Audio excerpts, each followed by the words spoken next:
Hey guys, this is Geek358_2, and you may be wondering why Green Warrior isn't here with me, usually for this review. For what I know, he is busy with some other projects going on that he'll likely share in a video, so until he's available, I'll be taking over for this review, and I'm pretty sure he won't mind that for a little bit. And look, if you haven't seen the Book of Boba, please go see it. This is a spoiler warning right here. I will put that out, and yeah, okay. Now that's out of the way, let's get into the main point of this video.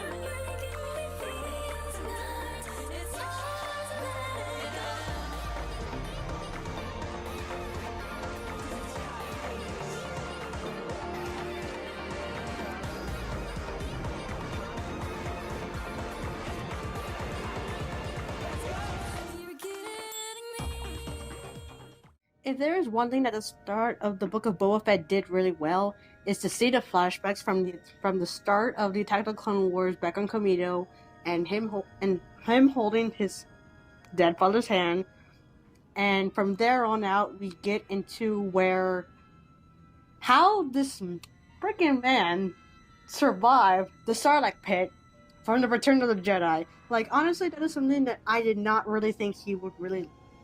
I did not think he was going to live, guys. I'm not going to lie. I did not think he was alive, but it wasn't until, of course, the Mandalorian and all that happened. But I'm not going to lie, that scene was probably the most gruesome scene to watch, and just thinking about it right now, it's just giving me chills. But what I'm really liking about this show is how many connections this is tying up to with other shows that we have right now. Like, we now have, well, I can't say we have an exact reason, but like we kind of figure out now like how the Marshal in the Mandalorian got Boba's armor due to Boba actually surviving that, and of course the Jawas come and then they knock him out and take off his armor, and now he's just bare. But honestly, and then we find out later that he gets actually taken by the Tusken Raiders, and of course he becomes prisoner.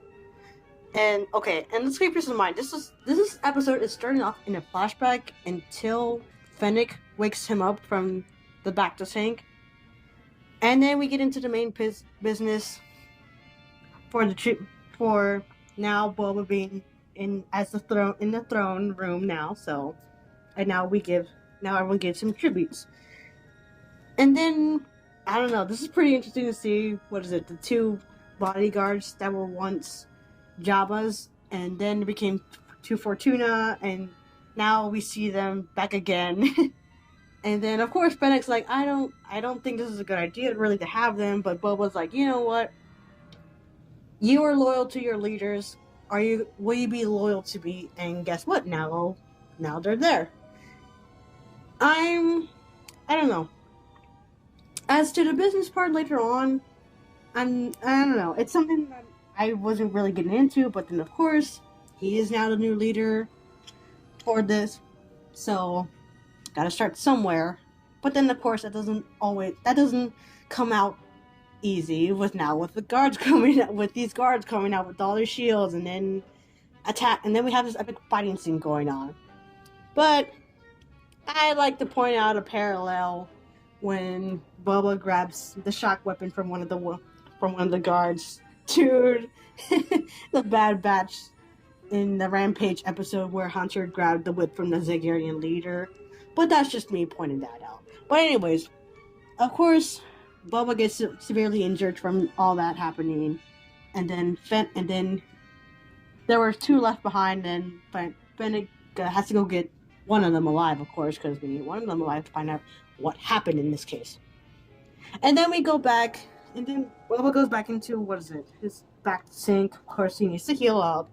And then we go back into the flashback where he's with another prisoner right next to them, and then it's like it's already the next day, and then they start.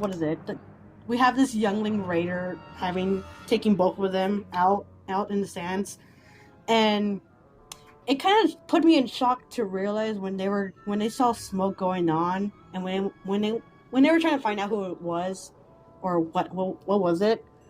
At first, I thought it was Owen Lars' home from New Hope, but then I realized it's not because what is it? It looks completely different, and it's not exactly burned down. But I swear, if they say it is, if they really confirm that it is, I might actually lose my mind. I just really don't think it is. Honestly, it's not. But overall, that's out of the way. And we can't let one prisoner live because to find out that he woke up a new creature and be killed while the youngling raiders trying to escape from that, but that almost failed until, of course, Boba saves him. And the way he saves him is another parallel to how Princess Leia killed off Jabba in Return. So, and we actually conclude episode 2 with the youngling being happy with the creature, with him holding the creature, showing off to the other raiders, and the leader's actually kind of impressed, and it comes off with that ending. But overall, this episode is a great start, and I'm really thrilled, and I'm gonna be really thrilled to see what we have in store for not just Boba and Fennec, but all the other characters that we're probably actually going to see later on, and like what other connections that we can actually see. From what I'm aware, this show is supposed to have 7 episodes in total, one less than when The Mandalorian came out. I'm just hoping the episodes are long enough to share enough connections to make some unanswered question to answer some unanswered questions that we Star Wars fans still have in mind. And I don't know, I'm just really I honestly am so happy for Boba Fett to come, honestly. But that's really all that I have for today, guys, and I can't wait to do more reviews for the show. So until then, this is Geek358_2, and I'll see you guys in the next episode. Bye!